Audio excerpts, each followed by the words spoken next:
Presumably, in many parts of the world, one of the biggest areas of concern must be aging populations, for which there's probably no magic pill yet. Yeah, good morning, Anna. Good morning, everybody. Really great pleasure to be here in beautiful Dubai.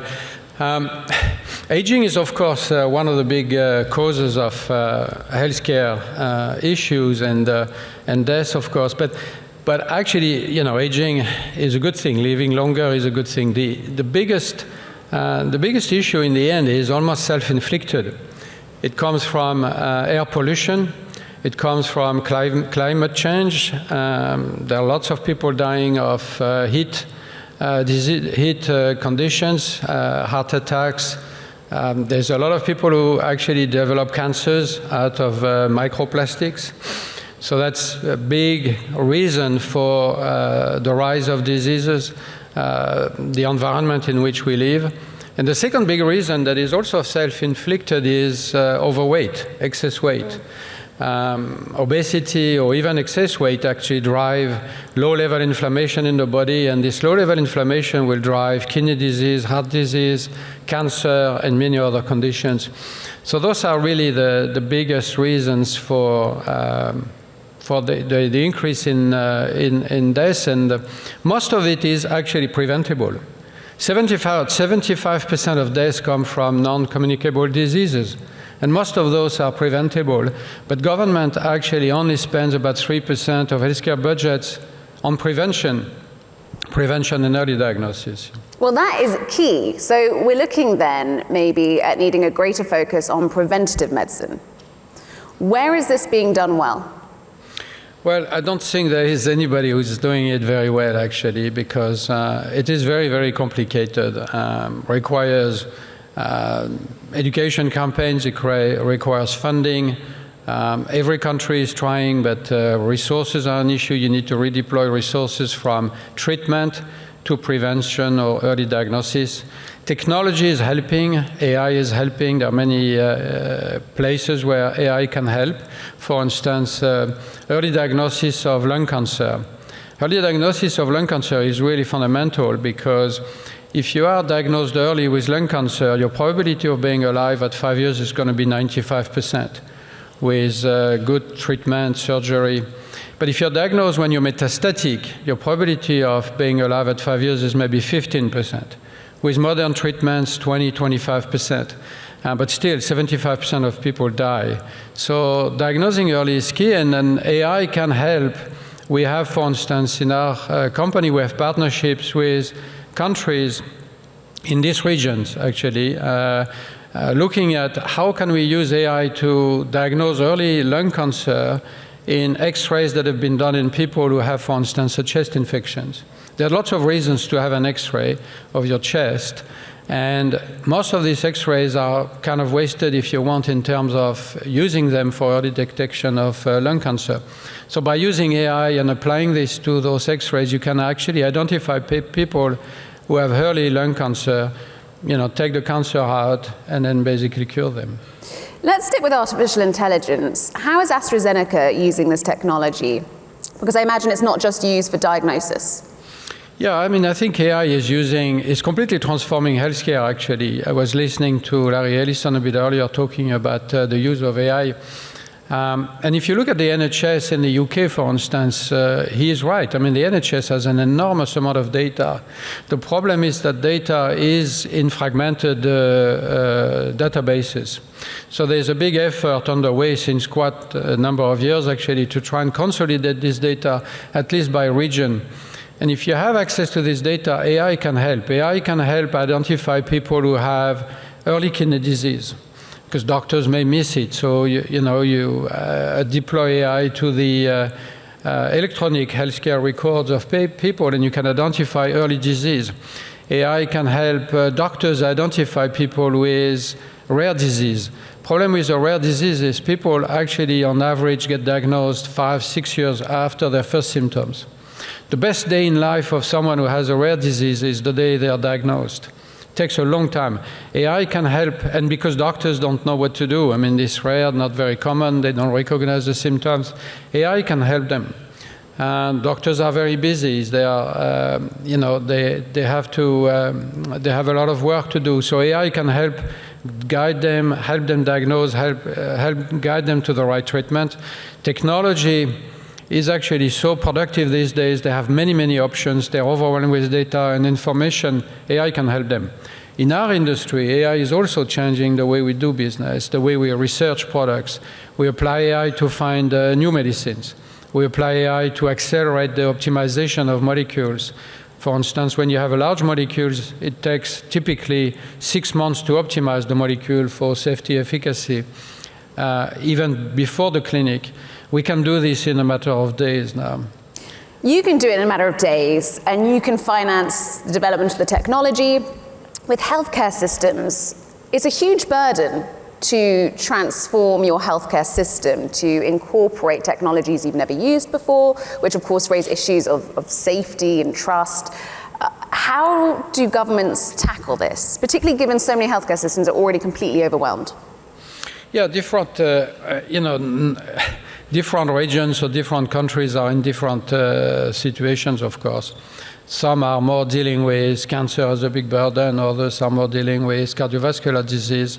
So in Africa, for instance, hypertension is a big deal.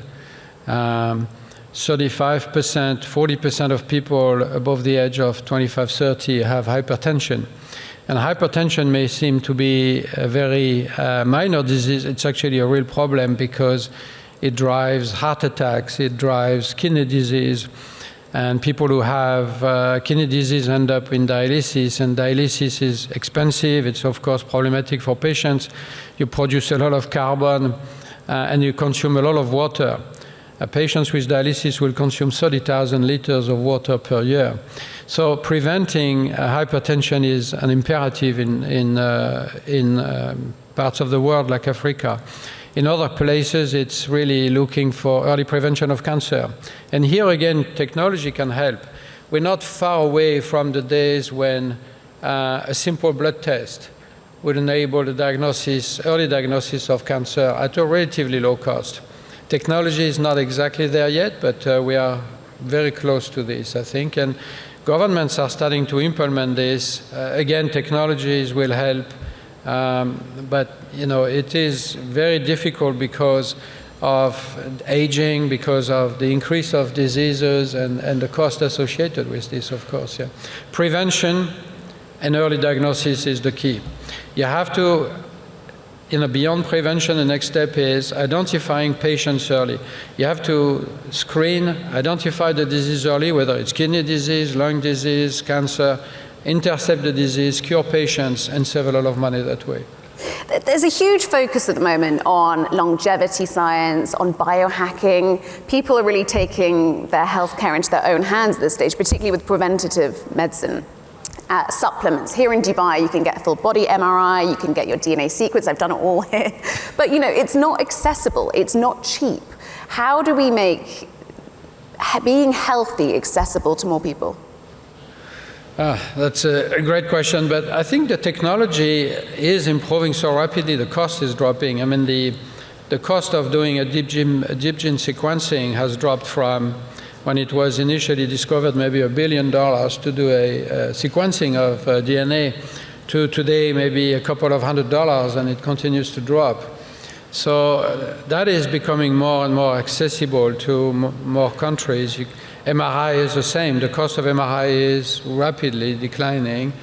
In countries where people use this equipment 24/7, and that's another key piece, is governments or healthcare systems are not always used to do what we do in industry, which is called sweat assets, which is make assets work as hard as they can. So if you have an MRI, work it 24/7. People will rather have an MRI at 2 o'clock in the morning than wait 6 months to have the MRI. If you do this, the cost drops, and then it's much more accessible. So is your advice to the healthcare systems to run 24/7? Don't stop. Yes, don't stop, yeah. I mean, that's the best way to amortize the cost of your equipment, and then make it accessible. What is the best way for the private sector to work with public healthcare system? I think private-public partnerships are the way forward, quite frankly, and I think COVID showed that very well. And at the time, we as a society didn't have a choice. We had to collaborate across. With Oxford University, with the UK government? Yeah, in our case, but other companies also had their own collaborations, and that's how we actually resolved this COVID pandemic, this COVID challenge relatively rapidly when you think about it. It was incredibly fast. So public-private partnerships are key. We, as a company, we have some of those. We have partnerships with countries in the region, with UAE, with Egypt. We have a cancer screening campaign going across Africa with 4 countries that we are partnering with: Kenya, Egypt, South Africa, Morocco, where we actually put in place policies and strategies to early diagnose lung cancer, breast cancer. Prostate cancer is very easy to diagnose, but people don't do it. You just need to look at your PSA level in your blood test. I mean, it costs nothing, but people don't do it. It's a question of government developing policies to early diagnose chronic bronchitis, for instance, lung disease, which is also a big cause of disease, of death, diagnosing early prostate cancer, putting in place mammograms for breast cancer. We also have a breast cancer collaboration with governments, looking at how do you use portable devices to diagnose breast cancer early in countries that don't have access to mammograms like you have in the West. Yeah. If we had better preventative medicine diagnosis, what do you think the rate of deaths from cancer would be?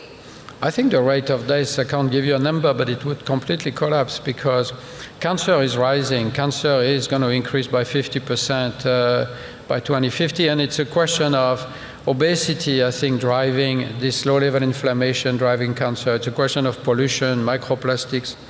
Unfortunately, most of us in this room have our bodies full of microplastics. It's a question of aging, of course. And so if you can actually diagnose patients early, and again, a simple blood test maybe costing a couple of $100 or $100 is not that far away. But if you diagnose patients early, you cure them with surgery, with the appropriate medical treatment, and then you save an enormous amount of money. So I think cancer care, cancer deaths will drop. There's also a very exciting technology that is emerging now, which is called cell therapy, which today is a very heavy burden. You have to take cells away from the patient, T cells, immune cells. You have to process them, treat them, and then you re-inject them into the patient to try and cure them. And today for hematology cancers, that's starting with solid tumors, but also immune diseases. But the future is about what we call in vivo cell therapy, where people will produce their own immune cells that will cure them with a simple injection. And that will be relatively inexpensive. So all these technologies, I think, will help us not only diagnose early, but also cure people. Yeah. You mentioned COVID as a time where you saw really good collaboration, not just with AstraZeneca, but lots of pharmaceutical companies working with governments. Is it difficult to collaborate when governments change every few years with elections? And you suddenly have a completely different policy. I mean, in the UK, we have a new government. You recently mothballed a big investment project. How do you cope with this? Yeah, and I have to say, it is an issue, right? It's a bit like a company that would get a new management team every 2-3 years and change the strategy of the company and the direction. When you want to put in place policies, educate the population, it takes time, and you have to stay, to stay on track. So that is an issue for sure. But that's what we have to manage, I guess, across the healthcare system. There are regions of the world, and I guess UAE is a good example, where we have more stability politically, and suddenly that's a big plus because people can say, this is our strategy, this is our direction, and stick to the plan. My advice to people in the room or beyond is really invest more in screening, invest more in prevention, of course, but we know how hard prevention is to educate our population. That's important, but the next step is to invest in screening, early diagnosis. But again, you need stability, you need persistence to implement those policies. And I'm guessing, in addition to investing in healthcare and prevention, you'd also like to see governments focus on issues around climate change, around microplastics, because Yes. that is actually a big cause of healthcare issues. Yeah, no, absolutely, absolutely. One thing that, in terms of living longer, that I should mention is that ultimately we want to live longer, but we want to live healthy longer. Health span, not lifespan. So it's really not so much lifespan, but health span. But of course, it's economically productive if people work. So you have to work longer. That's maybe the bad news, is you live longer, you're more healthy, but you have to work longer to produce economic output. But this is really, I think, the focus that we have to be, the thing we have to be focused on is screen, diagnose, cure people, keep them healthy and living longer, but to be productive. Yeah. Mr. Soro, it's been such a pleasure. We're going to have to leave it there. Thank you very much. Thank you.